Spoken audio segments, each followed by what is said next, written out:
Before we get going, this video is a direct sequel to my first Stellar Blade video from last year.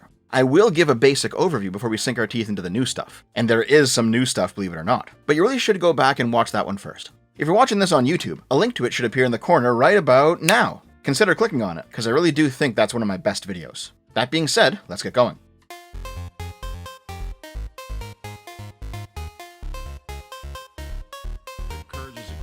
This attack is eerily realistic. Everything is sexist. Everything is racist, and you have to point it all out.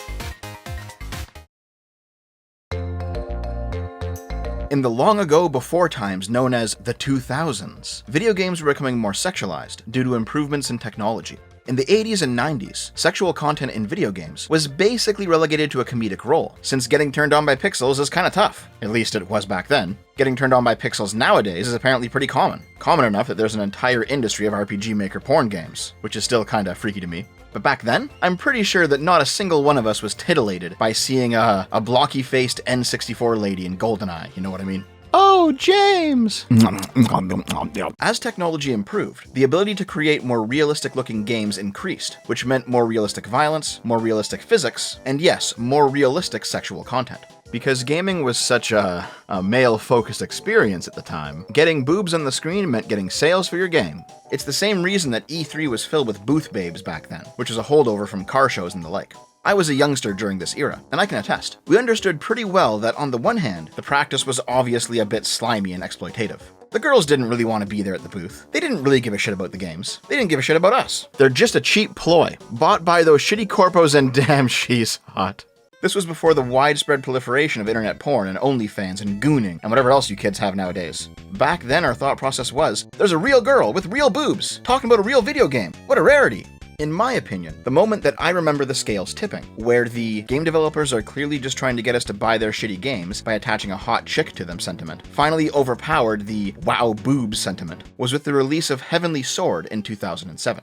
Heavenly Sword was the first really big hype title to drop for the PlayStation 3 after its initial launch window, during that drought of the PS3 has no games meme era, before its later huge titles would eventually come out, like Uncharted, Metal Gear Solid 4, The Last of Us, and Grand Theft Autos 4 and 5 respectively. Yep, before all those games that the PS3 is known for. During this early period, it was Heavenly Sword carrying the platform through the dark times. And frankly, it wasn't a very good game. It wasn't terrible or anything, but it suffers from a lot of the same problems of other early PS3 and 360 titles. A bare-bones plot, shallow gameplay with little variation, that gets kinda boring if you play it for more than 30 minutes at a time. They were clearly leaning on the spectacle of, look at these facial expressions, guys! Look at how realistic the PS3 is compared to the last gen, which might have worked in 2007, but it certainly doesn't work now.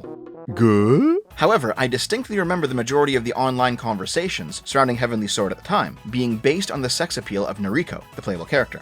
Hell, even when making this video, I immediately looked up old Heavenly Sword threads, and the first thing I found was this GameFAQs forum post talking about the lack of a block button in the game. And in one reply, the conversation derailed towards Nariko's attractiveness. Some people were saying that she was ugly with a mannish face. Others were saying she was incredibly hot. There was a racialized component of the discussion because Nariko's a white Asian mix. It's these types of conversations that are basically what Heavenly Sword is remembered for nowadays, and how its release was the beginning of the end of, frankly, pretty lame games being pushed to the top of the pile solely based on sex appeal. At least for a little while anyway, because that trend is absolutely back. Looking at you, First Ascendant.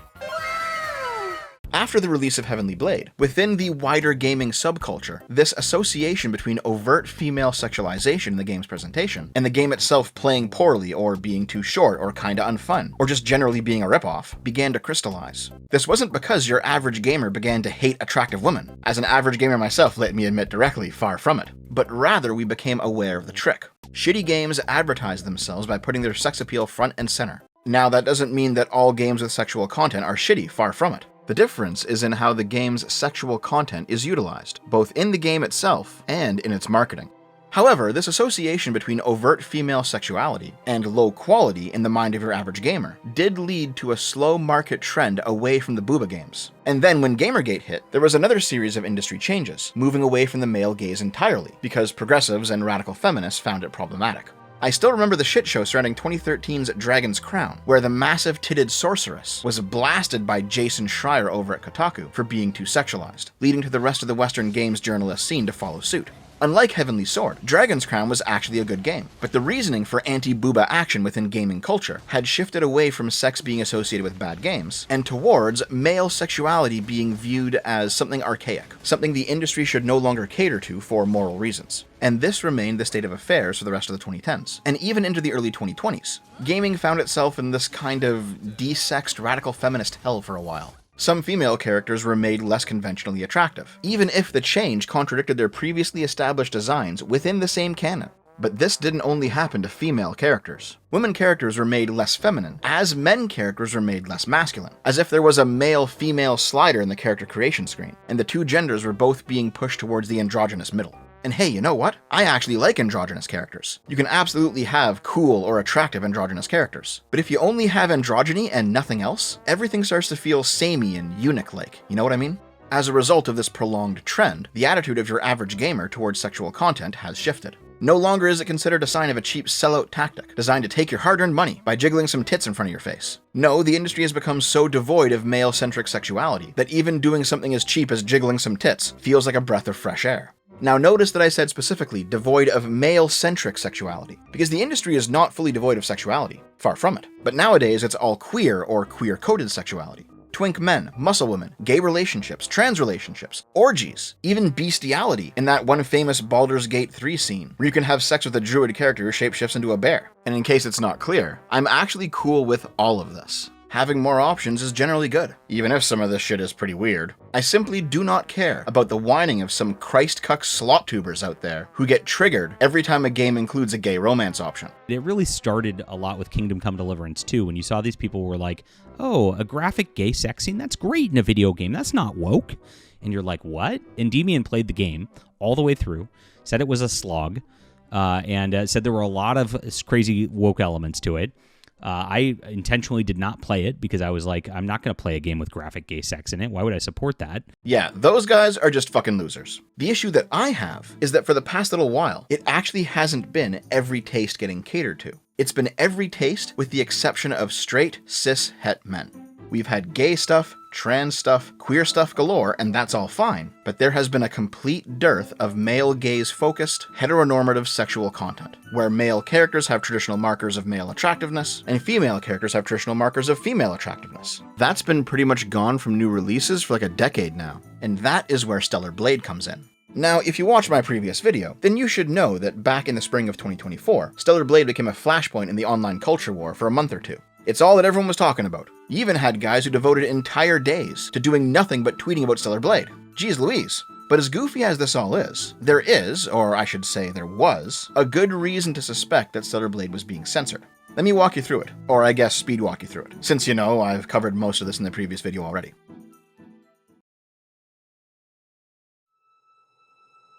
So I've got this friend named Lumi. She's a mermaid VTuber. You guys should totally check her stuff out. Don't worry, you'll get used to her fascination with feet soon enough.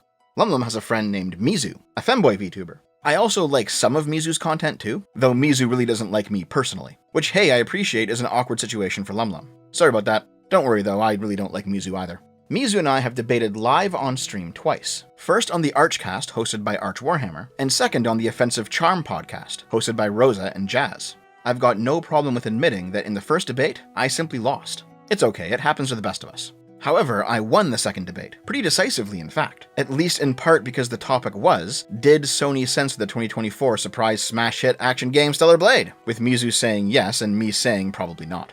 Now don't take my word for it, go back and watch it if you like. I'll leave a link in the description. But I will just say, it actually wasn't a particularly hard debate to win, because at this point you really have to be swallowing full rolls of tinfoil to buy this narrative that Sony forced Shift Up to censor the sexy outfits of Stellar Blade for some sort of a woke, anti-sex, anti-male gaze policy or propaganda purpose.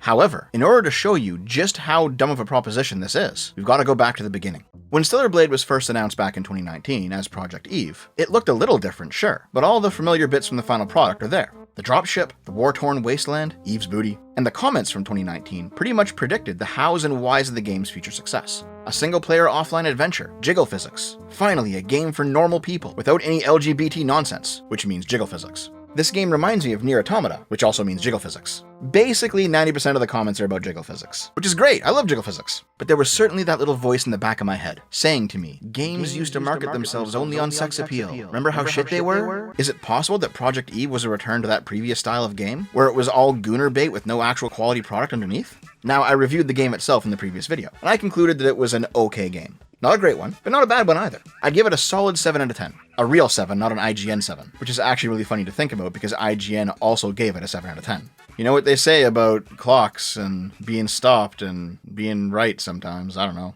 But a 7 out of 10 is a welcome surprise, considering that they could have very easily reverted to the previous paradigm of selling garbage in a bikini top. And they didn't do that, so good job, Shift Up. But let's go back to 2019 again. As more trailers for Project Eve began to drop, and it became obvious that the game heavily focused on the, assets of the female lead, progressives in the industry began to take notice, and did not like the fact that the male gaze was once again being catered to. It was after Sony's September 2021 State of Play, and the new Project Eve trailer therein, that the floodgates of cancerous online discourse finally began to show signs of cracking open. The YouTube channel Digital Foundry, hosted by a handful of games journo soy boys from IGN, had this to say about Project Eve's latest trailer. The character designs and the character renderings, character models. So let's say that they're kind of from a bygone era in some ways, in many ways maybe. But what's kind of interesting to me is that they use what I guess affectionately is called by people doll-like. If you think of classic, like that are live designs, right? They were kind of action figure-y, kind of, dolls, basically. So it's kind of interesting to see this mix of, I shouldn't say classic character designs, but character models from a bygone era put into a modern game. It is weird. It feels a little out of place, I think. Well, the game feels a bit out of place in some ways. I know you were talking about the character from a bygone era. I do think the character model was actually like very distracting in not a good way, because like with the camera angles chosen, it just felt like this game seems like a game that came out in like 002 in terms of its, like character design. It's like a bit old and not flattering, I don't think, for a modern audience. In comparison to something like Forspoken, which has, yes, it has a much more realistic looking character designs. It's not these hyper proportioned something or another's, but it also seemed, I don't know, a bit more grounded in a way that I found much more appealing than what we saw here. From a general standpoint, I do agree with you, but I do think Project Eve, when it comes to facial construction, it does have some merit though, because the characters look very different. It's just that once you go, neck down, there's a lot of issues on display. That's the problem. Yeah, so that sounds pretty wild looking back on it, and the comments were not too kind to them either. It's still kind of hard to believe that 4 supposedly heterosexual men can sit there and say that Eve is a hyper-proportioned something or other, while Forspoken's character design is somehow more appealing. Hand over your straight cards, boys. You're done. So, the stage was all set for Stellar Blade to become a future node in the anti-woke culture war back in 2021. By August of 2023, a South Korean feminist who claimed to have been employed by Shift Up called for a boycott of Stellar Blade due to her allegations that her and another feminist employee had been mistreated during their time at the company. She provided no evidence of these allegations, and to be honest, she didn't really even provide any allegations themselves at all, beyond just these vague claims of mistreatment. So after going viral, she quickly deleted her Twitter account. And even now, no new information has come out about the situation, or at least no new information has hit the English internet. Maybe this was a big thing on Korean Twitter that we all missed. I don't know. You really think someone would do that?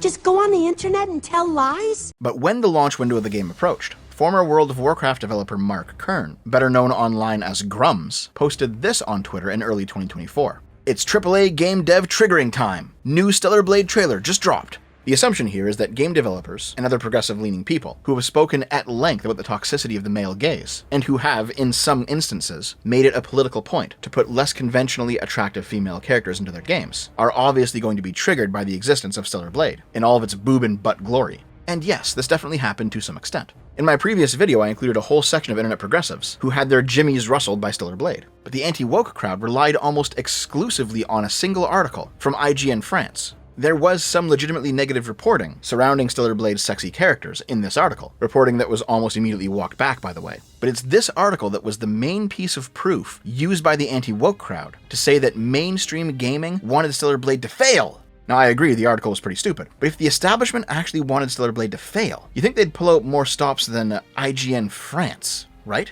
In reality, most English language articles on Stellar Blade talked about the game's pros and cons pretty straightforwardly, and really only brought up the hypersexualization of Eve in the context of people on Twitter getting mad about it. Like, for example, Paul Tassi, the guy who was crowned the ultimate anti-Stellar Blade game journo. In his review of the game, he admitted that he was passively observing the annoying discourse regarding Eve's attractiveness, but he also played the game and discovered it was pretty good, and judged it to be an 8 out of 10. That's a higher score than I gave it.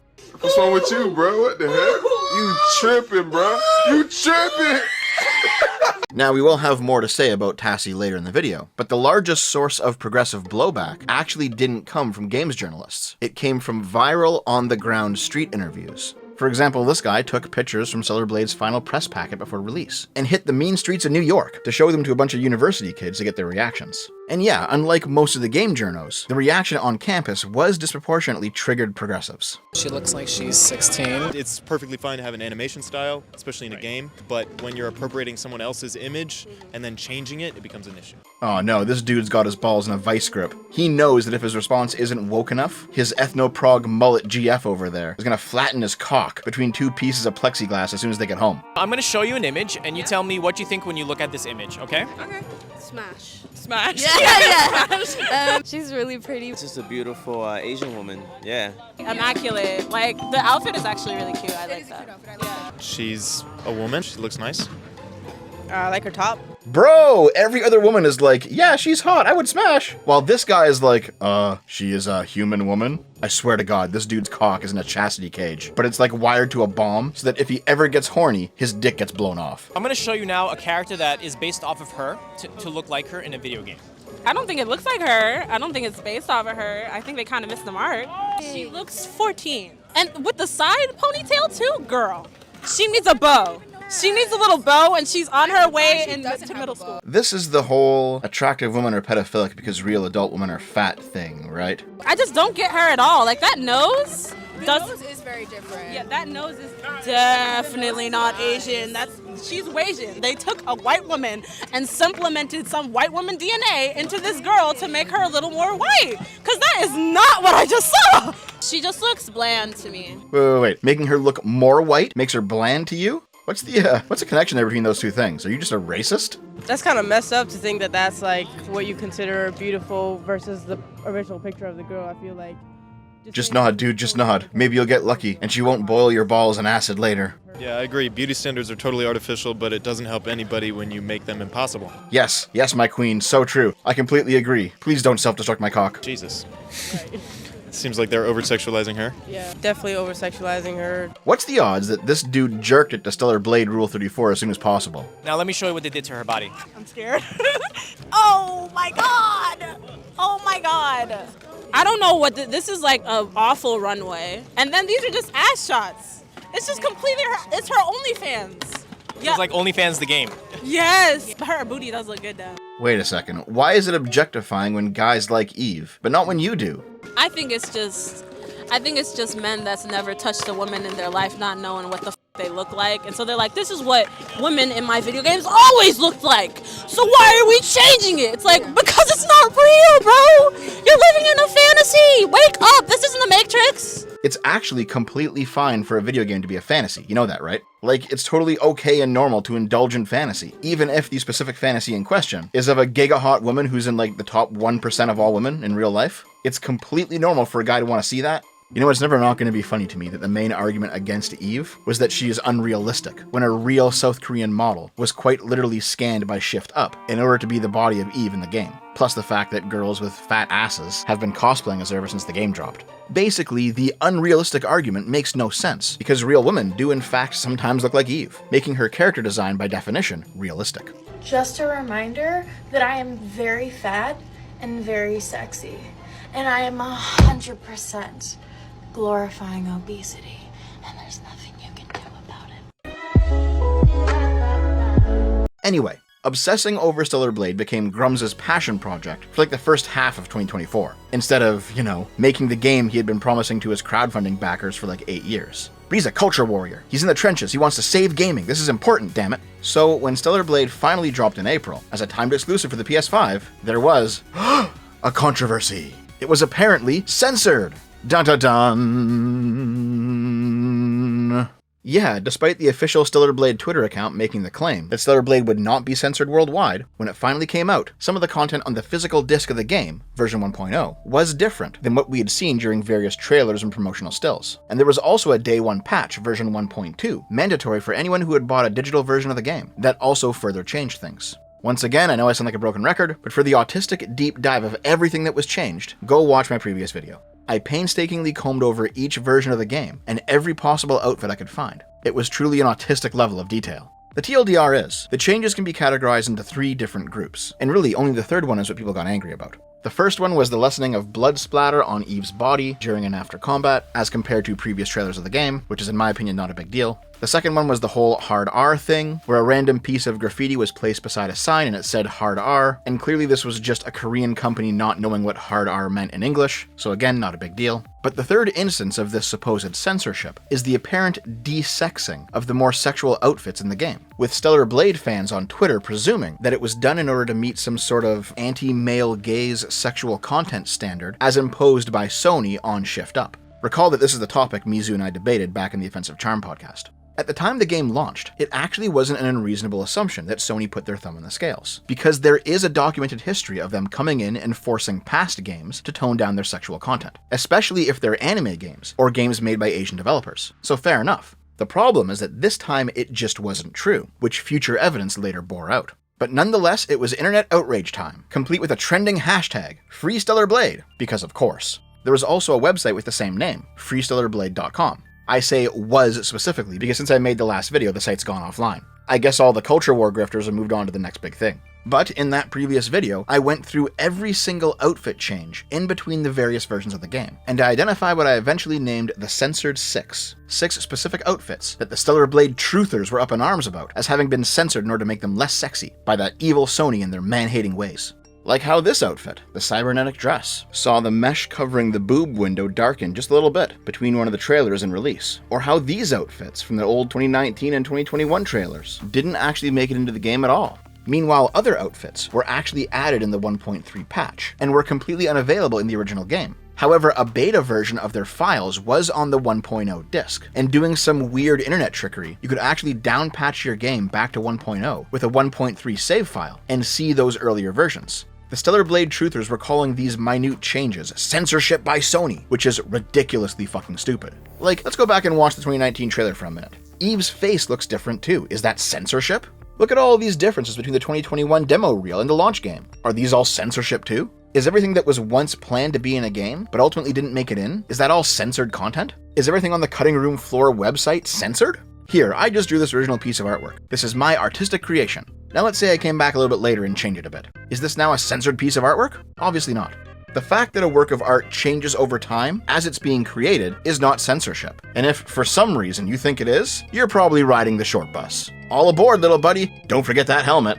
In fact, if we're discussing what censorship is, that surely requires knowledge of the artist's intent, right? Like when somebody says the word censorship, what they're talking about is an artist who has a vision for his art, a way that his mind's eye wants it to be, and that artist is prevented from creating that art by a censor. It is an imposition onto the artist by an outside agent. For example, if an author in Saudi Arabia was writing a novel that included gay characters, and the Islamic morality police forced him to change his work and remove any homosexuality using the threat of state force against him to gain his compliance, anybody reasonable would say that he's been censored by the state. Even if you hate gay people or something and you want it censored, you still must admit it's censorship. It seems to me that censorship requires 2 components. 1, knowledge of the author's original intention, and 2, an authority imposing itself onto the artist to make his artwork diverge from his vision. If you have the first without the second, then it's not censorship. Like for example, George Lucas spent decades constantly tinkering with the original Star Wars trilogy, adding and removing shit with each new re-release. Was it stupid? Sure. Was it censorship though? No, I don't think so. They're his movies, or at least they were until he sold them to Disney. It's not censorship simply because you don't like what an artist does to his work. If the director of Stellar Blade decided he wanted to remove all of the game's sexual content, not anybody else forcing him to do it, but because he wanted it, that was his vision for the game, it would not be censorship, because censorship is not simply desexing a piece of art. If an artist intended for his work to be less sexy, forcing him to make it more sexy would be just as censorious as forcing an artist with a more sexy work to make it less sexy. Sexualization does not determine censorship, rather the intention of the artist does. Now, if you have the second point without the first, meaning an authority imposing onto an artist in a way that doesn't actually violate the artist's intention, it's also not censorship. For example, look at that hard R thing. I'm pretty sure it wasn't a core part of the artistic vision of Stellar Blade that the sign to Roxanne's place must read hard R, or the entire project is just destroyed. No, what obviously happened is that Shift Up had no clue what hard R meant because they're a Korean company, while somebody on the English-speaking side of Sony said, hey, tell those guys they accidentally said something inappropriate, and Shift Up immediately agreed to change it because it doesn't actually matter to the game's vision. If the author consents to the change, not under duress, but because he agrees with the change, then it's not censorship. Now then, let's go back to the Censored 6. These 6 outfits were all changed in non-trivial ways between the pre-release of the game and some future patch. Well, no, actually, this entire story is trivial, but you know what I mean. These are the only outfits that a reasonable person could call censored. First up is Blue Monsoon. The fabric was changed to be covering slightly more of Eve's boobs and butt. Can you tell? Here, how about now? I mean, it's not very much, but it is something. Second is Holiday Rabbit. A gray piece of fabric was added along the hip line, and a bit of black lace was added in front of the cleavage. Third is Cybernetic Bondage, where the cleavage was covered between 1.0 and 1.2, and the stomach was covered between pre-release and 1.0. Fourth is Mountain Pony. No, I still don't know how to pronounce it, I'm not going to learn, which added stockings to the dress. Fifth is Black Pearl, where Eve's sides were covered with extra lace. And finally, we have Ocean Maid, where Eve's sides were again covered, this time with skin-colored fabric, to make it look more revealing than it actually is. These 6 outfits are the only instances where the Stellar Blade truthers had a point. But the ultimate problem with the narrative that Sony forced Shift Up to change the Censored 6 in order to adhere to some sort of anti-male gaze moralistic code about sexual content on their platform is that the CEO of Shift Up directly stated in an interview that the so-called censored versions were in fact his original artistic intention for the game.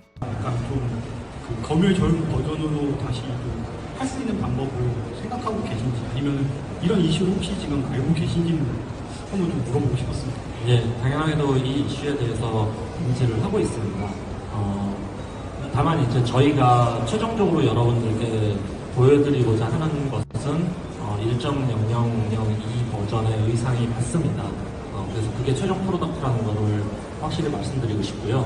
다만 이제 이것이 어쨌든 유저 여러분들을 완전히 납득시켜드릴 수 있는 답변은 아니기 때문에. There you have it. If censorship requires the artist's original intention to be changed by some authority in a way that the artist doesn't agree with himself, then this definitionally was not censorship. This is how he intended his game to be. It's as simple as that. Of course, the Stellar Blade truthers claimed that he said this because he was forced to say it by Sony, like they had a gun to his back during the whole thing. What, didn't you see old Kaz back there? After retiring as CEO, he got a new job as Sony's liquidator. But yeah, these dumb fucks actually said that not even a statement of intent from the artist is enough to, understand the intent of the artist. Because everything that proves their position correct is true and eye-opening and secret insider info, while everything that proves their position incorrect is faked and astroturfed, and created by the powers that be in order to manufacture consent, or whatever the fuck. Now, I'm not saying it's impossible for things to be astroturfed. Far from it. But the problem with this position is that it's ultimately unfalsifiable because no amount of evidence will actually ever change anything. It will all be chalked up as fake and gay by the Stellar Blade Truth Brigade.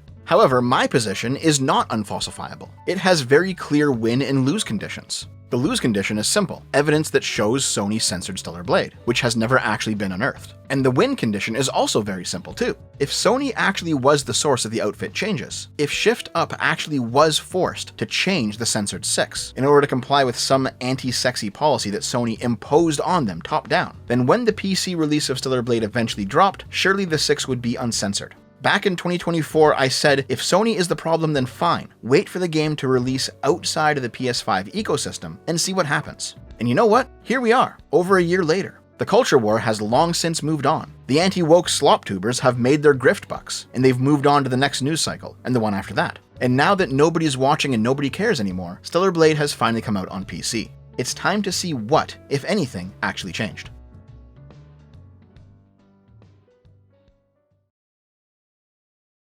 Actually, don't worry. I won't keep you waiting with some long lead into this next segment. Here's the skivvy, as the kids say. Did the kids say that? I don't know. We grabbed a second copy of Stellar Blade on Steam, we picked up all the outfits again, and yeah, there's no changes from PS5. All of these so-called censored outfits are exactly the same, meaning that even without being on Sony's platform, this is how Shift Up wanted the outfits to be. meaning it's not fucking censorship. Stellar Blade was not censored by Sony. Mizu's retarded. Grums is retarded. The Stellar Blade truthers are retarded. And the culture war sloptubers, who declared that Sony was taking away your video game boobs, with no proof to back it up, who have also all moved on, and no longer care that what they previously said has turned out to be wrong, are also retarded. Never go full retard. The outfits are the way they are, not because Sony forced Shift Up to change anything, but because Shift Up wanted them to be that way. But that doesn't mean the story stops here. There's still the lingering question of, why did Shift Up want them to be that way? They still made changes to the Censored 6, though I guess we should just call them the Changed 6 at this point. Why did Shift Up choose to make those changes? What was their motivation? Well, let's get into it. Since I made the last video, Stellar Blade has actually had several other updates beyond version 1.3 in the boss rush mode. As a quick refresher, we've got the demo version of the game, we've got 1.0 in the physical disc, and we've got 1.2, the day one patch. During the summer of 2024, patch 1.3 added the black and white Kunoichi outfits, Midsummer Red Hood, Midsummer Alice, and the Neuralink suit. The Kunoichi outfits are the ones that had beta files in the 1.0 disc, but still not available in the game. The two Midsummer outfits were lewder variants of the previously changed Holiday Rabbit and Cybernetic Bondage outfits, with both of the variants showing more skin and displaying more sexuality than even the outfits that the Stellar Blade truthers claimed were censored by Sony. And these two also appeared on the PlayStation 5, which really should have put the whole fucking story to bed back then, but it didn't, because terminally online culture warriors have nothing else to live for, I guess. In the 5th edition, the Neuralink suit was basically just a reward for completing the boss rush mode that was added with the patch. Patches 1.4, 1.6, 1.9, and 1.10 were small updates that randomly added a few outfits to the game each, usually making them available from already existing vendors like Roxanne. The only stuff that's really of note is the addition of a Santa-themed dress for the Christmas update, or these two bikinis for the summer update. Funnily enough, the second bikini outfit actually makes Eve's skin tanned, and adds the tan lines of the first bikini from the patch. That's a nice touch. Some of these outfits are just normal clothing, others are obvious fetish wear, and some are, once again, more lewd or revealing than the supposed censored content. Considering that, once again, this was all available on the PS5, the Culture Warriors were fucking wrong. Also, patch 1.7 featured no new outfits, but it did add improved boob squish physics to the game. No, seriously, this was an update. Eve's tits now squished more realistically against her arms. Okay, it was actually a part of a larger physics update that made her hair and her outfits interact with wind and objects more realistically, but the added boob squishiness is what everyone knew it for.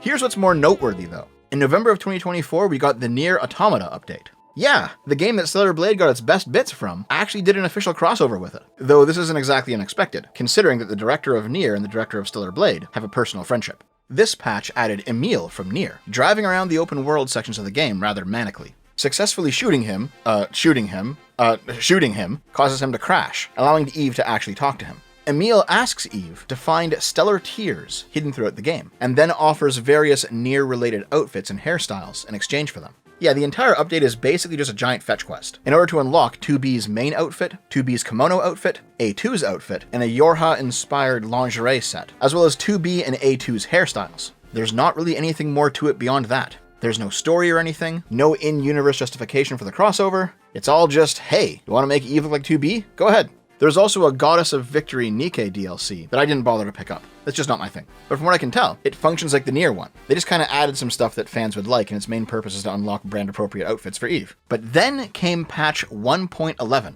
This was the PC version patch, meaning that if you bought the game on Steam, you were getting version 1.11. However, all of the patch's contents were also added to the PlayStation version as well. When the game launched on PC, the PS5 version was updated to 1.11. This version of the game came with like 25 new outfits, and while a lot of them were just normal clothing or recolors of previous outfits, there's actually a lot of shit in here that basically finally puts to bed the narrative that Sony censored the game. Because again, for like the 10th time now, the PS5 also received everything I'm about to show you. The Sensate skin outfit is basically just underwear with some sort of rubbery stocking that goes up to Eve's hips. This is some strange futuristic outfit with no bearing in reality. The Peony outfit, not Mountain Peony, just Peony this time, is an outfit that was shown off in a trailer from years ago that never made it into the final game. This is one of the ones that the Stellar Blade truthers called censorship because it was left on the cutting room floor. Well, here it is, it made it back in. The Neurocircuit Bondage outfit is the same basic upper half of the Cybernetic Bondage, only it's blue instead of red, the stomach and cleavage are not covered, and the boots are changed up.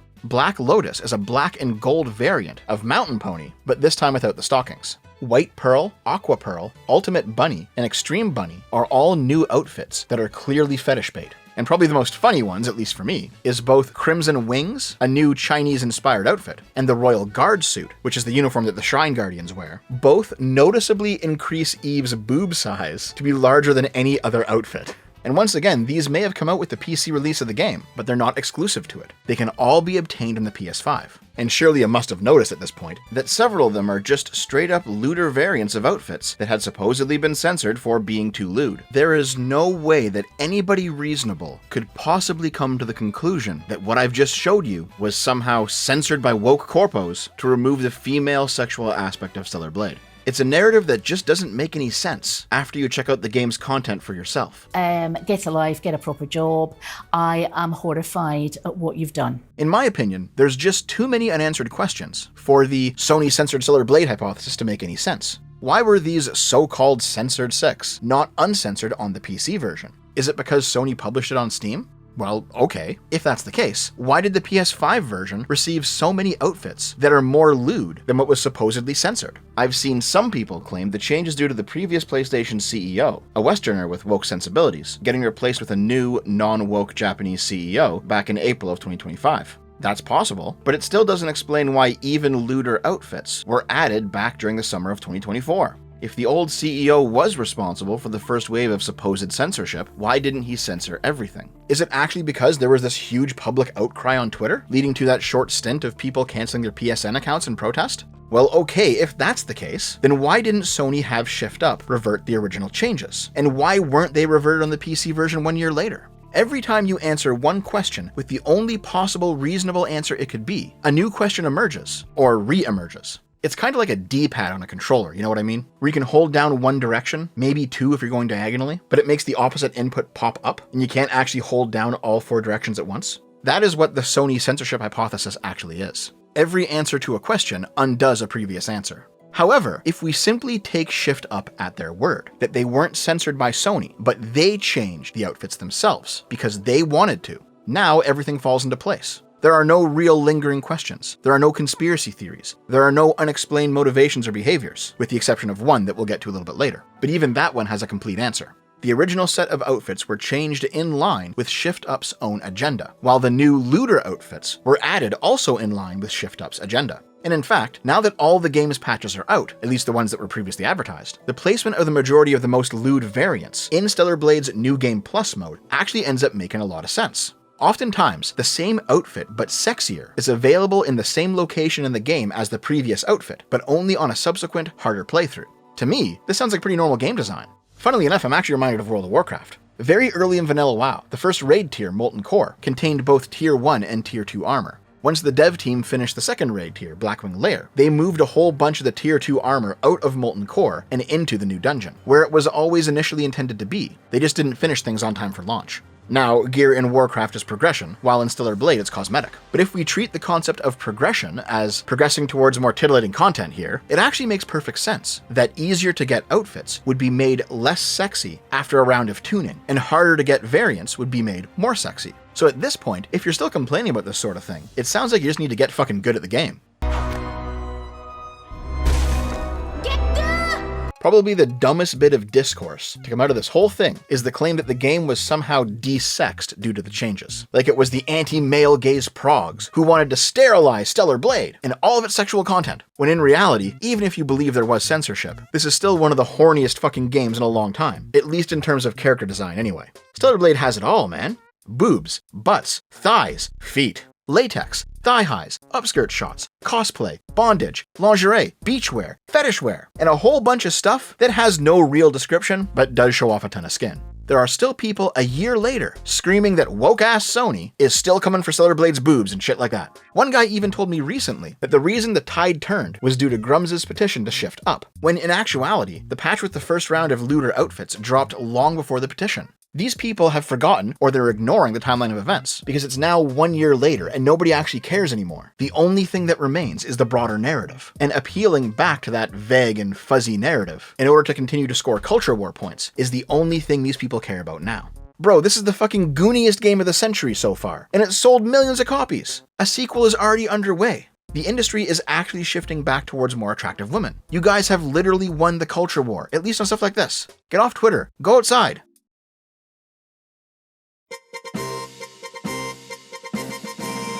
There were a couple of other interesting bits of Stellar Blade news that kept the topic bobbing to the surface occasionally between the initial launch window and the PC port showing up. For example, the small indie film company Stellar Blade decided to sue Sony and Shift Up, since their company was basically rendered undiscoverable in the algorithm. The owner claims he had been using the name for decades, but it turned out he only registered it as a trademark after Stellar Blade the game hit the scene. Whoops, you snooze you lose, pal. Additionally, the Stellar Blade Twitter account was hacked and began promoting crypto, because that's what all hackers do nowadays, I guess. However, this wasn't some generic scheme where an account is taken over, rebranded, and begins to run some generic shitcoin. Nope, this was a purposeful attack targeted at Shift Up specifically, because the hackers began to advertise a Stellar Blade themed cryptocurrency. Listen, I know you guys over there at Shift Up are gooners. There is a reason your CEO has these long interviews about how to sculpt the perfect 3D ass. But guys, you gotta stop fapping to porn on your work accounts. Those sketchy links aren't going where you think they're going. Do not come. And speaking of gooning, with Stellar Blade finally hitting the PC during summer of 2025, that means mods. And you know where this is going, right? Even before it dropped on PC, somebody had ripped Eve's model off the PS5 version. CG porn loops of Eve were already being made like a month after the original release. If it's one thing gooners are, it's dedicated. And the official Stellar Blade Twitter account is more than happy to support these fan works. The first mods to hit places like Nexus mods were simple clothing swaps. Then we got more out there stuff like ninja outfits. Then there was crossover mods, adding in Tifa outfits from Final Fantasy VII, Ciri outfits from The Witcher, Senran Kagura outfits. A modder even discovered the remnants of a possible co-op mode that was never implemented, meaning we'll probably see somebody make a multiplayer mod for the game down the road. Just like any other game with an active modding scene, the sky's the limit. Of course, there are funny mods too. One of the earliest ones swapped out Eve for Majima and Drag from the Yakuza series. But if muscle girls are more your thing, well, you know what? The mod scene also has you covered. What about grotesquely fat Eve? Yeah, mods have got you covered there too. There's several of those, actually, which I was kind of surprised by. Didn't think it would be that popular, but okay. But at this point, we're starting to tread more into the obvious fetish territory that you and I both knew this was always going to go. Do you want the original versions of those censored but not really censored outfits back? Easily done. Do you want Eve to dress up more explicitly sexually than anything that's officially in the game? That's no problem. Do you want Eve to be just completely naked? Also no problem. You want a pregnant Eve?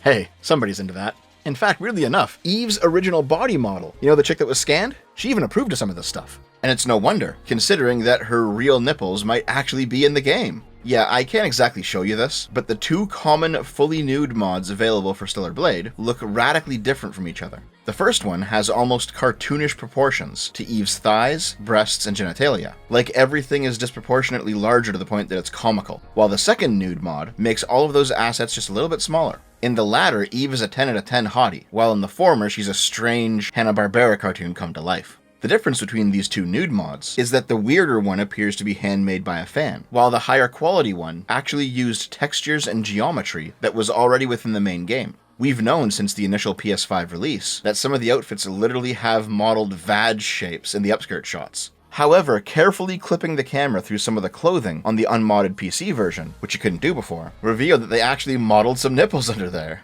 I can only imagine the mindset of the first guy who actually tried to do this. You know, get the angle of the camera just right. He was probably thinking like those kids back in the 80s who tried to see the scrambled TV porn on those high-numbered channels late at night. Like I said with Baldur's Gate 3 and everything else from earlier in the video, go ahead, make the Gooner content for everyone. Fuck the Puritans. Isn't that what the whole Free Stellar Blade thing was about? Giving a middle finger to the moralistic woke pearl clutchers who were telling you that your attraction was problematic? So it's good that the Gooners won. The wokoids were vanquished, and the normies were free to enjoy Stellar Blade to their heart's content. Unless, of course, they wanted to goon to something the right wing didn't like, though. Yeah, just like I said back during my Goonergate video, it's not just the leftoids who are sexual Puritans, it's the rightoids as well.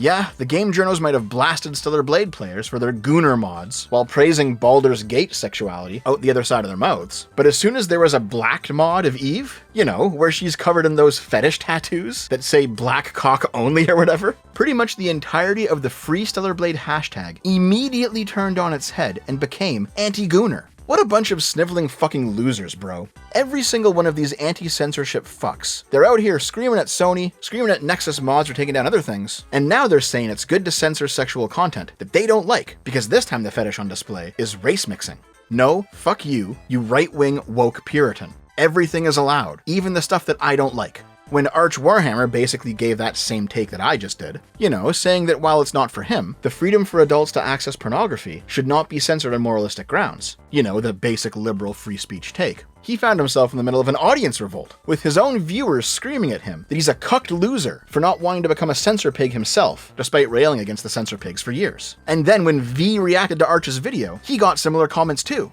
And you know what? I actually recognize some of these names under their videos. These guys are former viewers of mine from years ago, people that I've since purged off of my channel for honestly being no better than the progressives. And here they are proving me right. Their descent into becoming censorious cancel pigs themselves proves that I was correct about them. The rightoids who pressured Nexus mods into taking down the Blacked mod, who were okay with the creator of that mod getting stalked and harassed, they're ultimately no better than the leftoids who use the exact same tactics to enforce their sexual morality. Both of these groups are filled with scumfuck people that will ruin everything if left unopposed. You guys are my enemy.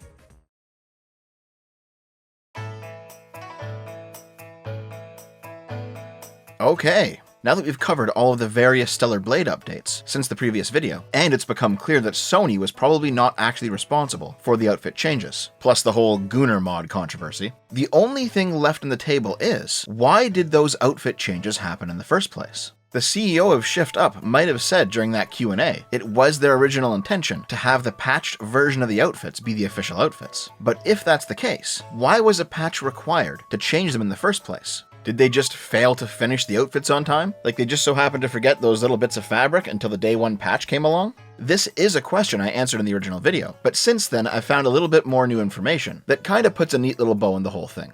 Stellar Blade launched on PS5 on April 26, 2024. However, some interesting developments were happening in South Korea in the days and weeks leading up to launch. 4 days earlier, on April 22nd, dozens of South Korean fashion labels came together to launch a new association aimed at cracking down on counterfeit products, after their initial announcement and planning of the endeavor back in February.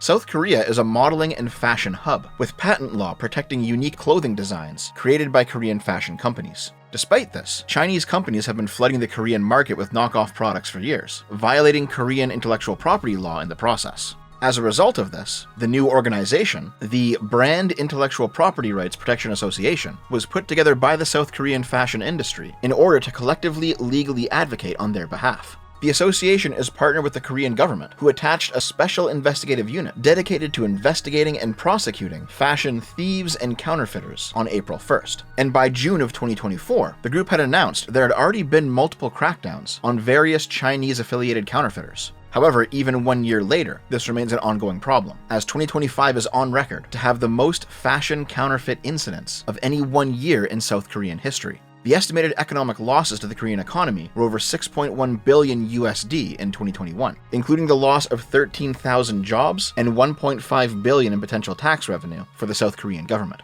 Needless to say, the South Koreans are taking this thing very seriously. But what does this have to do with Stellar Blade?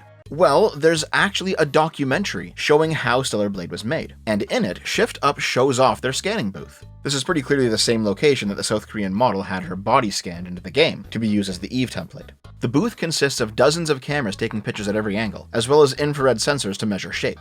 They didn't only use this booth to scan the model. As shown in the documentary, they also used it to scan various pieces of clothing. In fact, Shift Up outright admits in the documentary they bought a bunch of fashionable Korean clothing and scanned it into the game to be used as wearable outfits for Eve. The outfit shown on screen during the documentary, this dress with a sigil on the front, 6 buttons in the chest, and a collar and cuffs, is pretty clearly the black full dress outfit in the game. However, take notice they didn't just scan the dress and call it a day. They added a brooch, a necklace, a single glove on Eve's right hand, knee-high laced boots with thigh-high stockings, and a bow around the neck. In other words, while the final outfit, known as the black full dress in-game, might have started off as this random purchase from a Korean clothing store, they did end up changing the ensemble enough for it to clearly be its own thing. The black full dress outfit is pretty fantastical, and its description places it pretty cleanly as an in-universe ceremonial military outfit for the airborne squad that Eve is a part of. However, there are also a bunch of other outfits that more resemble normal real-life clothing, or at least fashionista clothing, that nonetheless you might expect to see in real life in those circles. For example, let's take the Daily Force outfit. This kinda looks like something that you might actually see a high-end, fashionable, attractive woman wear, rather than some sort of otherworldly sci-fi space gear or something. The description for the Daily Force outfit reads, Tetrastar C&T is here for you, a casual Force outfit from the Daily Collection that makes you feel more friendly, comfortable, and confident. That company, Tetrastar C&T, is referenced in the description of most of the outfits that look more or less like real clothing. There's also a set of outfits with the words 4 seconds in front of them, and in their description, it's outlined that 4 seconds is a sub-brand of Tetrastar C&T. Now this all seems like a bunch of unnecessary fluff, meant to give the game world a bit more background depth. And yeah, it does do that. But at the same time, these odd name drops of fictional fashion brands actually does serve a real-life purpose. A major fashion label in South Korea is called 8 Seconds, and browsing their online store, it's not exactly hard to find clothing that looks like some of the stuff in Stellar Blade. 8 Seconds is one of several fashion companies owned by the Korean megacorp Samsung. In the West, we know Samsung is basically a technology company, but it's actually a huge conglomerate with its fingers stuck in many different pies, including fashion in South Korea. The full name for Samsung is Samsung C&T, and the Korean word Samsung translates in English to 3 stars. Just in case it's not clear, every time Shift Up used a piece of clothing from 8 Seconds, or another of Samsung's fashion brands, they called those outfits 4 Seconds, or they credited the Tetrastar company, 4 stars instead of 3. Now, this isn't anything new, games do this all the time. Here's the problem though. The original changed 6, just like the others, they also began as real-life outfits that were scanned into the game. However, unlike all the others, these 6 were not altered from their original form. The original versions of each of these outfits was simply a one-to-one recreation of their real-life counterparts, with nothing added to them by Shift Up in order to make them unique. Some of them were even credited to that fictional Tetrastar company, while in real life, none of these outfits are owned by Samsung. As far as I can tell, the changed 6 originally came from the fetish clothing brand Senmu, which goes entirely uncredited in Stellar Blade, and Shift Up added them into their game with no additions, no alterations, and no creditation whatsoever.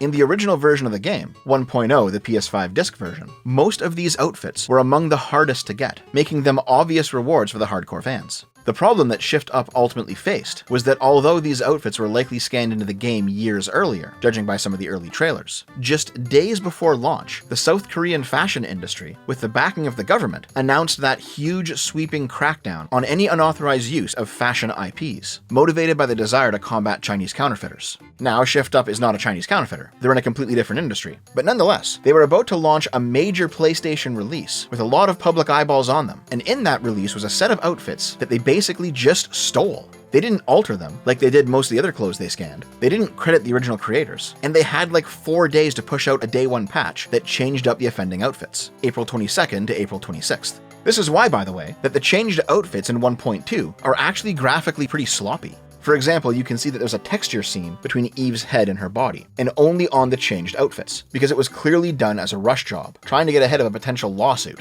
That's also why Stellar Blade's director said during that Q&A that the 1.2 patch was his original intention for the game. Imagine what kind of a legal shit show he'd have brought down on his head if he had came out and said, yeah, that 1.0 version of the game is entirely how I wanted it to be. He'd basically be admitting publicly to violating the law and handing the fashion companies all the ammo that they need in a possible future lawsuit. This is why the narrative that Sony censored Stellar Blade to put it more in line with woke sensibilities just makes no sense to me. Not because Sony is somehow this innocent, blameless angel, far from it. They've absolutely done this sort of thing before. But as time went on and more evidence came out, it became clear that this time it wasn't the fault of the Puritans at Sony. If it was, Sony would have also censored the other outfits that came out in later patches, that were far lewder than what came before, but were also original works. But they didn't. The fact that more lewd outfits exist in the game, plus the fact that the censorship was not even rolled back for the PC version, plus the fact that it still wasn't rolled back even after a less censor-happy CEO took over Sony's PlayStation division, leads to the obvious conclusion that it wasn't actually Sony at all. In reality, it was Shift Up, reacting to a rapidly changing legal situation within the South Korean fashion industry, a story they were caught in the crosshairs of, a story that went largely unreported on in the West, because why would we care about this sort of thing?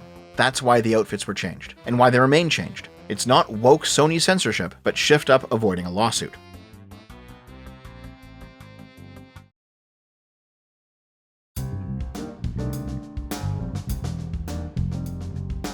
And that's that. The Stellar Blade saga is over. Now, here's my problem with how it all unfolded in the first place. I don't necessarily blame your average person for not wanting to go digging through Google translated Korean news sources to try and find out what's actually happening. That's a bit too much of an ask.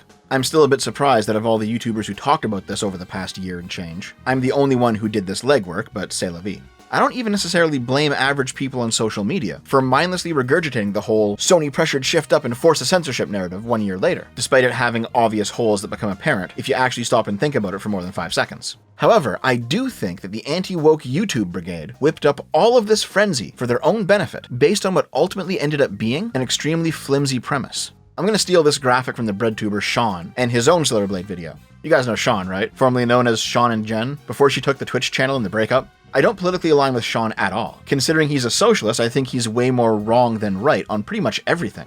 At the same time though, he already did the hard work of compiling a bunch of anti-woke channels talking about Stellar Blade, so I'm just gonna nick that. Thanks, buddy. The collection here is astonishing. There's large channels, small channels, people who I like quite a bit, people who I don't like, people who don't like me. At least that's what I've heard through the grapevine. But a lot of them presented the Stellar Blade censorship story to their viewers like they had ironclad proof that the evil woke corpo Sony was coming in to steal the video game boobs. And it was pretty much all bullshit. Just like everyone else, they had no evidence showing Sony putting their thumb on the scales. They didn't even really have any evidence that the game's journals wanted Stellar Blade to fail either. Remember, all they had was an IGN France article complaining about the objectification of Eve. In the weeks leading up to Stellar Blade's launch, that was it. Everything else was invented by the anti-woke crowd. They were giggling to themselves, assuming that the progs were totally gonna hate Stellar Blade, and they whipped themselves up into a frenzy. It was largely a figment of their own imagination. Like I said earlier, if the mainstream actually wanted Stellar Blade dead, the way that, for example, Dread Roberts pretended, they would not have left their heaviest hitting attack to an IGN French article. But more importantly, at least some of these guys didn't even read the fucking article they're critiquing, because if they did, they would have also noticed that the rest of it actually praised the game. Here's a few random clips from the anti-woke crowd. Guess what's missing here? And yes, so IGN calls Stellar Blade protagonist a sexualized doll and says the creator has never seen a living woman. So, as you see, IGN spreading lies, as of course the mainstream always does. And this is only going to get worse because of the left-wing lunatics that are out there. Because once again, there is no research or nothing being shown. This is why people are calling this out right now. Because it's quite literally a model. This is quite literally a real-life person this is based on. And I always find this to be kind of a stupid take because this is the model the game is based on being motion captured here. This tweet by Grum seems to be going viral currently. It's at over 50,000 likes and almost 2 million views after a day. And that because it embarrasses IGN and 2 of the arguments they made.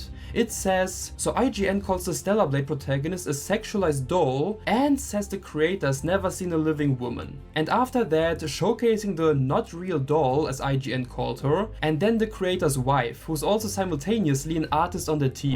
So apparently IGN was too lazy to do even the most basic research on the game before publishing such disrespectful statements. Yeah, none of them actually pointed out the rest of the article's contents, because they didn't actually read the article. They saw Grum's viral tweet, and that was the extent of their knowledge. They didn't go looking to ensure that what Grum said was actually true. They didn't dig up the article for themselves. They didn't try to disprove their own biases that they held coming into the story. They lazily reacted to whatever popped up on their feed, in much the same way that those TikTok progs lazily reacted to the No Mercy shit back in the last video. And like I said earlier, I actually like some of these guys. But what are you all doing, man? You're not getting to the heart of the issue here. You're just doing, like, lazy propaganda, at least in these Stellar Blade videos. Now, you might be saying, hang on, Dev, didn't you make some of these same points about Eve's body model earlier in this video, in fact? Why, yes, I did. But recall what that was in reply to. I was talking about those brain-dead takes given by those New York University students from the on-the-ground videos, who actually did simply call Eve unrealistic and leave it at that. For those people, showing that Eve's body is in fact within the realm of realism is actually a completely fine response. But the game journos, for all of their other faults, did not give this simplistic response. Leaving out the praise that the IGN France article heaped onto Stellar Blade, and focusing only on what went viral from Grum's tweet, is in fact doing a disservice to your audience. Additionally, at least some part of the anti-woke brigade just straight up lied, because when it comes to the culture war, if you can't find a prog saying something crazy, fuck it, invent it. IGN never said, don't buy this game. We already know that they gave the game a 7 out of 10, not a 3. But who cares about the truth when you have the woke journos to fight, am I right? Even the biggest of the so-called anti-Stellar Blade journos, Paul Tassi, you know, the guy that the anti-woke crowd depicted in their videos as seething at Stellar Blade's success, I'm not sure if they ever actually read his review or watched his videos in the game. In his Forbes review of Stellar Blade, he wrote, I'll admit, I did not have all that much interest in Stellar Blade initially, passively observing the butt-focused marketing campaign and the extremely annoying discourse that followed. But after putting a frankly absurd amount of time into the game, yeah, it's pretty good after all. A large part of the game is collecting little outfits for Eve that require somewhat pricey crafting materials, but offer no combat benefit. There are a few dozen of these, and I was actually surprised at the range. Yes, of course, there are ultra-revealing ones, but if you want to focus less on Eve's attributes, there are more normal clothes as well. I don't think this detracts from the game, other than some of these outfits being so over the top it's a bit goofy for cutscenes, but you don't have to wear them. I think the point is that it's fine for Eve to exist and look like this, but not every woman in every video game needs to, and the overall diversity we've seen in character design lately is welcome. Tassie says basically the same thing in his video review on his YouTube channel. In no way did he hate on this game, and yet the anti-woke crowd treated him like he was shitting himself in rage over this nonsense.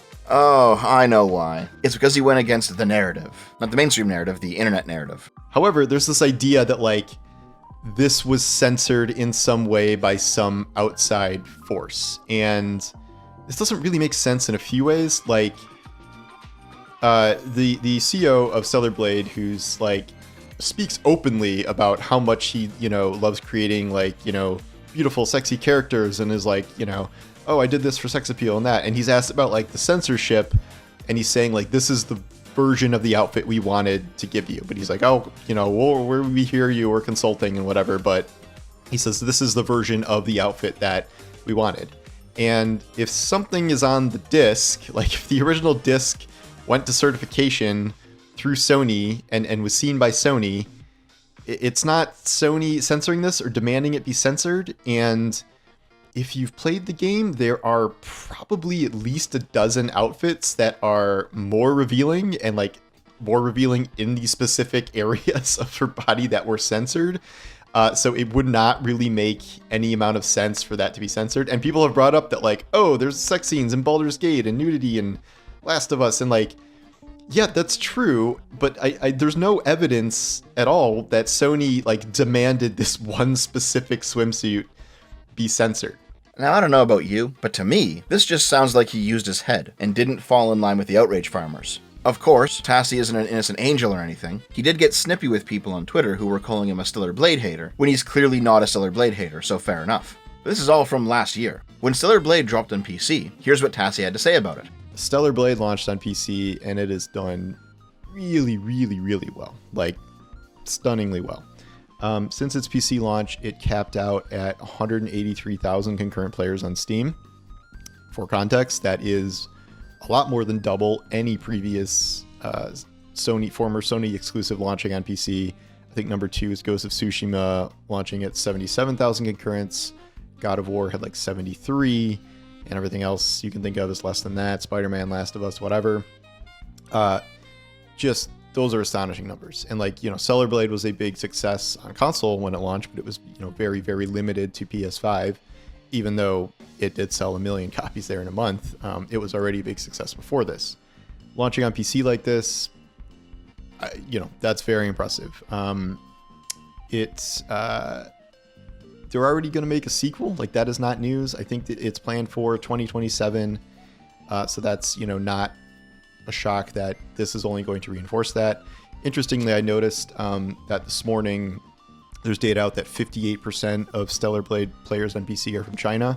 That would explain the big surge that happens like kind of at an off time, which is like, I don't know, sometime in the morning, which would be, prime game time in China, across the ocean. So big in Asia, but big here as well. He also pointed out on Twitter that a lot of the game's players are currently in Asia, and he also said explicitly this isn't a bad thing. And yet he was still blasted for being racist or seething at Stellar Blade's success or whatever the fuck.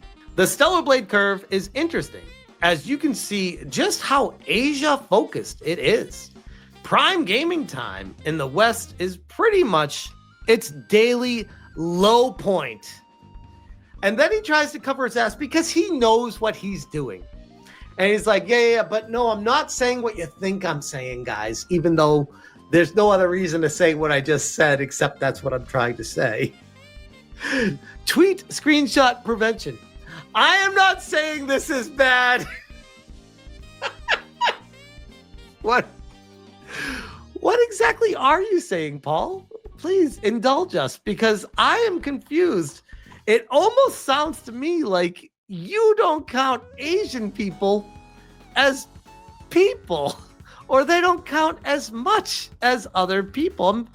I'm struggling with this one. I don't know what to do with this.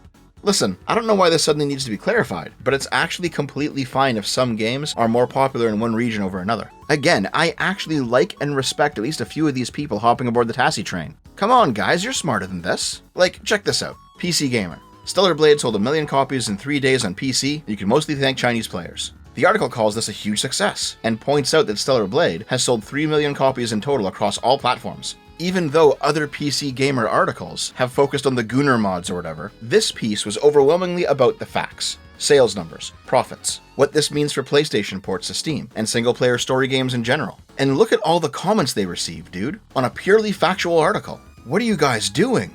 You sound upset. It's pathetic, honestly. Your clear bias shows constantly. What the fuck? Did you even read what you're replying to, you fucking retard?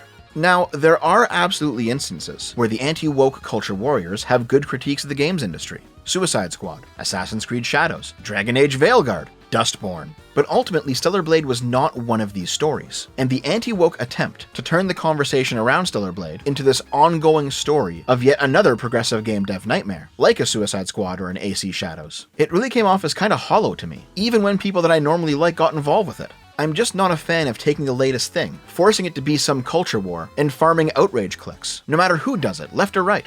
A lot of these games are legitimately shit, so fair enough, but it's happened so often now that it's become a reflexive impulse for these people. It really seems like some of them are just so fucking joyless that they're actually hoping for the next big thing on the horizon to be woke trash so they can make videos complaining about it on the internet as a substitution for actually filling their lives with stuff they do enjoy. Like, for example, do you recall that brief window of time right before Expedition 33 launched, where a couple of the anti-woke sloppers tried to claim that it was looking like yet another progressive industry disaster, and the investors were bracing for another failure, and gamers were disappointed and whatever else? Yeah, that was all a bunch of bullshit, wasn't it? It has a bunch of Ubisoft former employees involved with it. It's a French game, so it's going to have a little wokeness in it, probably, right? Now, most people have not seen that in the storyline or anything like that from what I've been able to tell so far. But George Torch pointed this out here real quick. Expedition 33 reports are true. How does a game that opens in sundered early 1900s Paris, set to a beautiful French song, end up with a town full of characters straight from south of midnight? And what he refers to is there's random black people here, and there's random lesbians, and there's random, like diversity people. Now, this is the Netflix-style casting that we see all over in everything. Every single TV show now has one black person, one Asian or Hispanic or Indian person, one lesbian, one gay, and no white males who are really like strong white male leads. And so this is kind of odd that they would set something like in this kind of France fantasy deal like this, and it goes across the line in every single film, in every single TV show, every single book, every single comic, every single video game now has this diversity casting about it. And so even if this is a good game or whatnot, it is worth pointing out that, guys, this is doing the exact same thing, and this is a French product, so of course they're doing that because they love to push that agenda in France. They are very leftist in France, yes. And so I pointed out on this, people are reacting poorly to this. It shows how far the culture has fallen to the slippery slope of generic Hollywood diversity casting. You don't even notice it anymore because it's in everything, and that's not a good thing.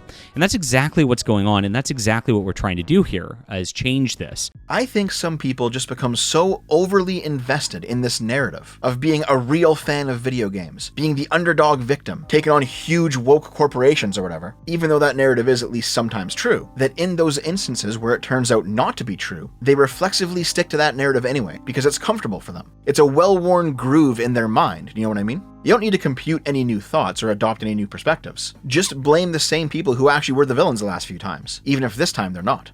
For example, when Stellar Blade finally came out on PC, Madame Savvy had this to say. It's funny because Sony held them back, censored them, and then prevented sales in countries. Moral of the story, don't sell out. These big companies need you more than you need them, and investors only give money because they think they'll get 10 times in return. Now listen, I like Madame Savvy's content. I agree with her way more than I disagree, and we've had a bunch of pleasant conversations. But you know what? She's wrong here, and she knows she's wrong. I'm not in the habit of leaking people's DMs, unless they've either already leaked mine, or they've done something truly egregious towards me or something, and Savvy's a good enough person to not do any of that, so I'm not going to drop any receipts for this. but I recall Savvy watching my original Stellar Blade video and saying that she ultimately agreed with me. She even praised my research at one point. Maybe she just forgot, that's always possible. But if she didn't, then she knows that Sony didn't censor Stellar Blade. This is ultimately a small thing. I don't want anybody to direct any hate at her or anything, she's pretty cool. But this is an example of what I mean. When a narrative becomes so comfortable, it's hard to break out of. Even if you know deep down that, at least for this time, you really should break out of it. You reflexively go back to it, like a comfortable old leather jacket or something. Also, I didn't really understand what Savvy meant when she said prevented sales in countries, so I poked around a little bit. Apparently, Sony only publishes PC games in regions that allow PSN access in order to take advantage of that integration. So, for example, Egypt doesn't allow PSN access, so Sony didn't publish Stellar Blade on PC in Egypt. That sort of thing. This was ultimately a short-lived problem, because Shift Up negotiated with Sony to have alternate publishing options in regions where Sony had no publishing presence, meaning this wasn't actually evil Sony's fault, it was largely a legalistic problem that has since been solved. So once again, I think this is just a knee-jerk blaming of Sony, where this time it's not warranted.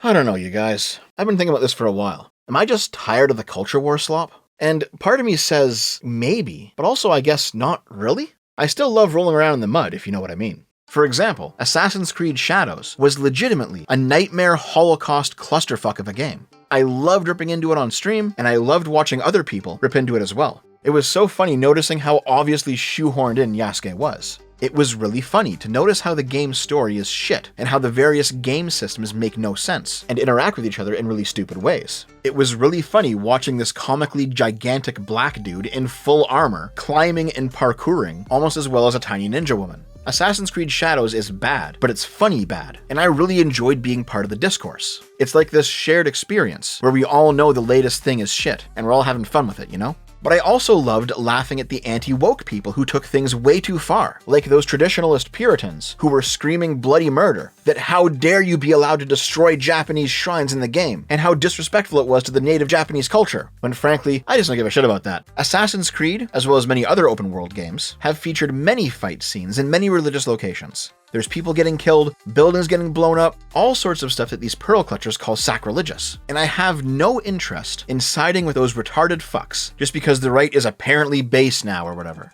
Fuck yeah, mess it up. The point is, I love talking about all of this shit. The game and its controversies, whether it's the left or the right that ultimately takes some lumps, I don't care. I love the drama. The difference is, though, Assassin's Creed Shadows was actually a really bad game. There was actually real critiques of both the game and the industry that created it embedded within that story. However, when I look back at the Stellar Blade controversy, I don't see that. I see a pretty good game, not perfect, but pretty good, that worst case scenario had a handful of outfits changed to be slightly less sexy than they were, despite having other outfits that were even more sexy. And so this narrative of the game being de-sexed just made no sense. I see a bunch of anti-woke people, some of them whom I even like, desperately searching for the next big thing to complain about, because they're looking for the next patch of outrage to farm. Again, not all of them, but enough that I've noticed the pattern. Here's my view of what actually unfolded here, beyond Grums's spin about saving gaming or whatever. Some of the anti-woke crowd decided to make Stellar Blade a symbol of the victory of gamer sensibilities over woke, de-sexed nonsense. And in that sense, it fulfilled its purpose.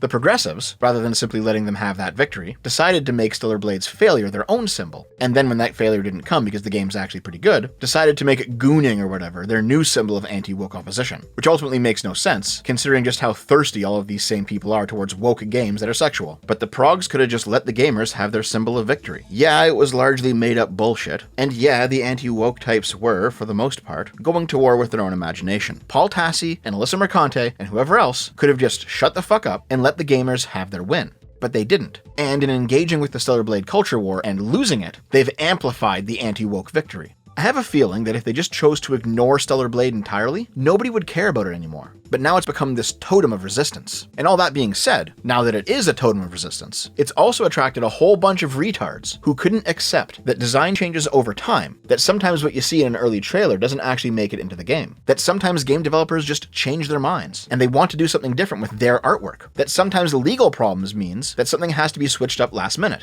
No, all of that is out the window. Now it's a symbol, and so anybody who acts against it is automatically the enemy, and any amount of giving in to the enemy is corruption, and any evidence that shows this narrative to be false is also manufactured by the enemy as well. And it's all just so tiring. Grums tweeted about this shit 100 times a day, not because it was truly a huge disastrous culture war event, like Assassin's Creed Shadows, but because he desperately wanted it to be a huge disastrous culture war event, since it would give him yet another excuse to spend his rapidly dwindling number of days left on this earth worrying about the next cycle of internet nonsense, rather than put out that game of his that is 8 fucking years overdue. In my opinion, that's why he took charge on this one. Why it was his name at the top of the change.org petition. That's why he wrote these words on that petition. Stellar Blade content has been censored from the original trailer. We as gamers want this content back. We relied on it. We made the game the #1 pre-order worldwide because of it. This is the true game we want. Stellar Blade has become a cultural beacon for freedom of expression in a time when publishers like Sony are censoring games more than ever. It was a breath of fresh air, and Gamer, no S, and Gamer rallied behind it because it meant things were changing, getting better. The voice of creative freedom was ringing loud and clear. Keep in mind, guys, he's referencing these changes on screen right now, in a game where there's already tons of even lewder stuff, and without any actual proof of his claims. This is what Grums spent his time on last year, rather than actually developing his game that people paid for years ago. When it comes to legitimately bad games, I'm right there with the anti-wokies. We are in total alignment. But I can no longer ignore their desire to turn molehills into mountains, to blow up every single fucking thing into the next grand anti-woke crusade, even if it makes no actual sense. Or worse, it ruins actually good video games in the process. Isn't that our ultimate goal, guys? To make video games better? Not to feed a constant outrage machine that consumes passion projects and news cycles? Actually, you know what? Maybe for some of these guys anyway, that actually is their goal. I know a lot of the anti-woke crowd still loves good games. I watch their streams sometimes. I watch them play games and have a good time. They are clearly still fans of this medium that they're criticizing. However, I can't help but notice that at least some of these guys just don't seem to play video games anymore. They spend a lot of their energy complaining about the state of the industry and how the woke progs have ruined it all, but they outright admit in their coverage they have not played the games they're complaining about. A great example of this actually comes from, surprise surprise, Grums again. At one point he tweeted out, "What happened to Capcom? From Monster Hunter Worlds to Monster Hunter Wilds," implying that Worlds featured cute girl characters, while Wilds looked like it had an unattractive butch lady character instead. It's yet another example of them making the chicks ugly again in video games. Sound the alarm! The problem is, for any real fan who actually plays Monster Hunter, you already know this is total bullshit, right? Grums eventually deleted this tweet and said, "Monster Hunter Wilds is safe, my bad," posting a different hot lady from the game, the Little Miss Forge character, Gemma. And listen, as a guy who likes girls, yeah, these ladies are pretty cute, and that other one less so. It is what it is. But this series of events revealed Grums to be a tourist, not a fan. Gemma was revealed during the first Monster Hunter Wilds trailer, long before that butch woman showed up in a future trailer months later. However, to make matters worse, Gemma also appears in that future trailer as well, in the same trailer as the butch woman, meaning that when Grums made this post, he either purposefully ignored Gemma, meaning that he was probably trying to deliberately start up an internet outrage cycle over Monster Hunter Wilds, or alternatively, his exposure to Monster Hunter Wilds was simply through the single screenshot of the butch lady, meaning he didn't even watch the trailer, he just saw the image floating around and said, "Ugly girl, it's woke, make a tweet about it."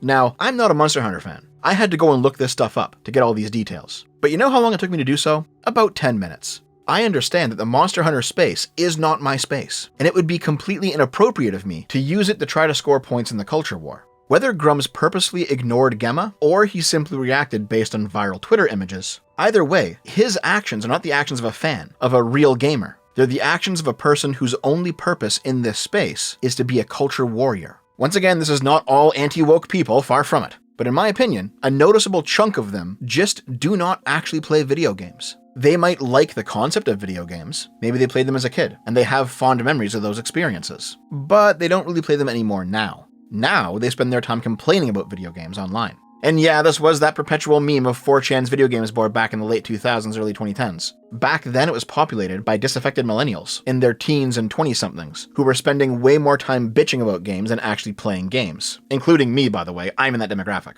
I was posting those rage comics on V too. But now those millennials are in their 30s. They're still not really playing video games anymore, and they've moved their bitching off of 4chan and onto Twitter and YouTube, where, lucky for them, it can become monetized. And by the way, just because I'm criticizing the anti-woke does not make me woke. Video games have absolutely been infiltrated by fake fans, these weirdo progressives who pretend to love gaming when they really actually don't. They simply view this industry as a vehicle to push their own political projects through media normalization. We all know it's happening, we all know how it happens. If you've watched my channel for long enough, you know all about Antonio Gramsci by now.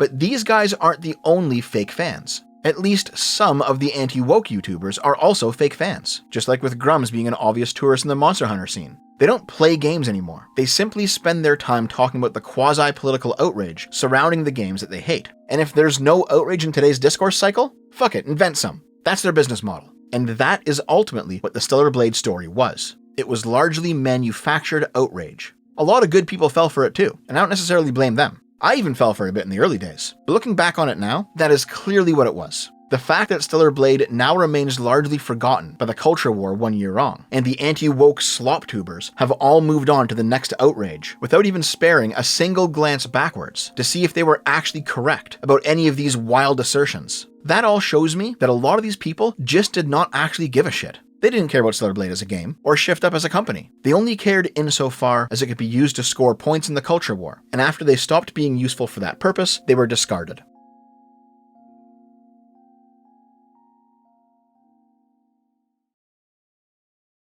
There's one final dangling thread I'd like to discuss briefly.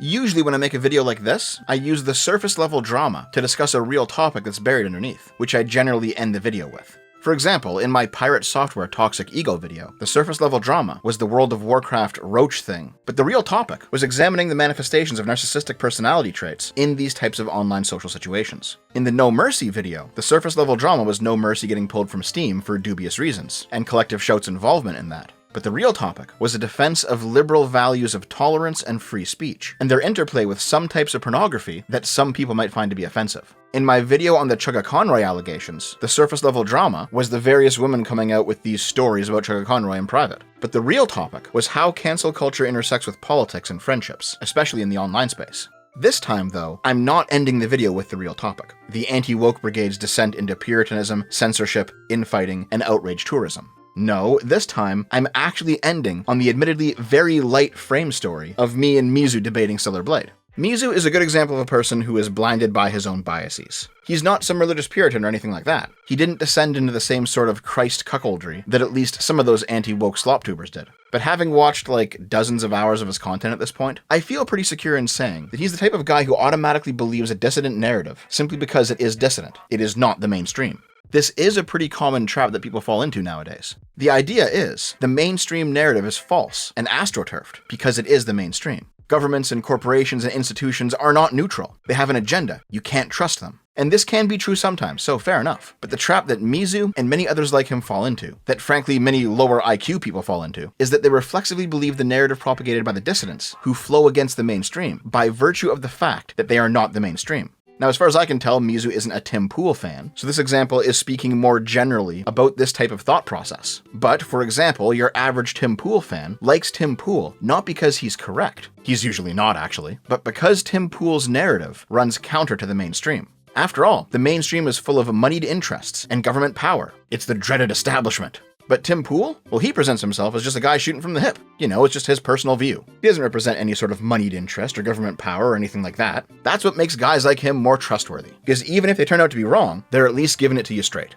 Well, in actuality, it's more like they're giving it to you dry. Because while there is a ton of problems with the mainstream, there is corruption in mainstream journalism, in academia, in the government. Fair enough. It turns out that all of these dissident or alternative sources have all of the same corruption problems, but multiplied, because unlike the mainstream, there's no oversight on the dissidents. There's no spotlight shining on them constantly, which is why, rounding out the Tim Pool example, the whole Tenet Media thing was able to chug along for as long as it did, with nobody even questioning it. What was this company doing, shelling out tons of money for these videos that got like thousands of views and upload? Really? Nobody questioned that? Well, of course not. They aren't the mainstream, they're fighting the power. There's a lot of healthy skepticism towards the mainstream narrative, but there's almost none directed at any sort of alternative narratives. They're simply believed to be true by virtue of them being the underdog. And that level of brain rot has absolutely infected everything online right now, including, going all the way back to it, lower level people like Mizu. During that debate, as we went back and forth over the evidence against the Sony censored Stellar Blade position, Mizu ultimately defaulted back to the only real position for somebody with his claim to actually take up. Sony is lying, Shift Up is lying, all the evidence is manufactured, assume the maximum amount of malice at all times because they're the establishment, they're the enemy in the culture war, and any lingering questions that might point towards them not actually being as guilty as you think is clearly astroturfed.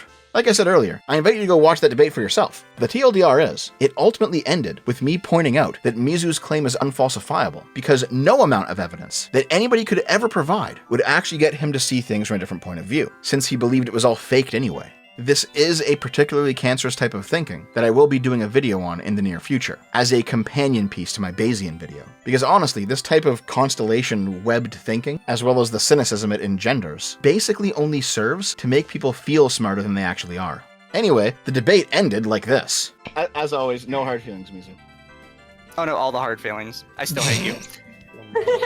All right, well that is what it is. What's up, Asta? Oh. What a lovely fella. Now, Mizu might be a human dumpster, but to be honest, he hasn't really done enough to me to warrant some sort of deep drama dive into his behavior. This surface level stuff is probably about as far as I'll go, unless something new happens. However, that doesn't mean that his behavior hasn't been absolutely fucking ridiculous across the internet. If you want to know the full Mizu story, I would highly recommend watching This Deep Dive by Rima Evanstar, an acquaintance of mine that Mizu also tried to fuck with a few months back, because he really is just a shitheel like that. Probably the funniest thing of all, though, is that before Rima got on Mizu's bad side, he actually tried to tell Rima that Lumi's been making some pretty bad friends recently.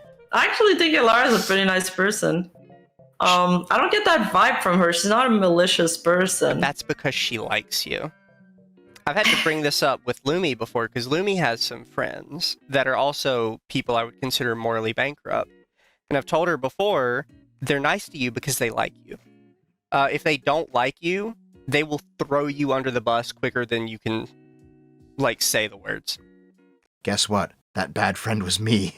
And everything he's saying here applies to his behavior, not mine. This is one petty femboy, let me tell you. Anyway, the meat of this video truly is Stellar Blade's censorship narrative being false and the anti-woke types going too far. My debate with Mizu really was just the frame story to get us into the main topic. So maybe you're asking at this point why I decided to end this video wrapping up the frame story rather than on the actual topic of discussion. Is it just because I'm actually kind of a petty guy? Well, the answer to that is yes. But is it also that I'm no longer going to let these scum fucks walk all over me? And for those more serious infractors than Mizu, I've also got the receipts all compiled up and responses ready to go very soon?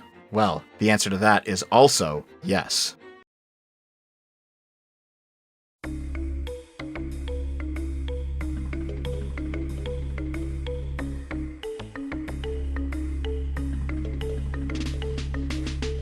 Alright, that about does it for me, guys. If you managed to watch this far into the video, thank you very much for sticking with me to the end. If you liked this video, please let me know down in the comments. If you didn't like it, I guess you can comment that too. For all of you guys who support me financially over on Patreon and Subscribestar, thank you very much. I really appreciate you keeping the channel afloat. And if you want to help me out without tossing me a few bucks, watch a few more of my videos, why don't you? In fact, there'll even be a couple of handy links on screen at the end of this video, if you're watching on YouTube anyway. You might as well click one of those. The YouTube algorithm likes it if you chain watch a channel's content. So if you got a couple of hours to kill, or you're procrastinating at school or work or whatever, well, you shouldn't be procrastinating, stop that. But if you're going to anyway, you might as well do it with me. Additionally, I'm going to be streaming Hollow Knight Silksong right after this video drops. So if you're watching on release day, drop by and say hi. Might as well let me know in person what you thought of today's video. Well, not in person, but you know what I mean. Anyway, my friends, I will catch you over there. Have a good one. I love you. Also, Editor Dave wanted me to show off this derpy fish he caught in game, so here it is. Derp.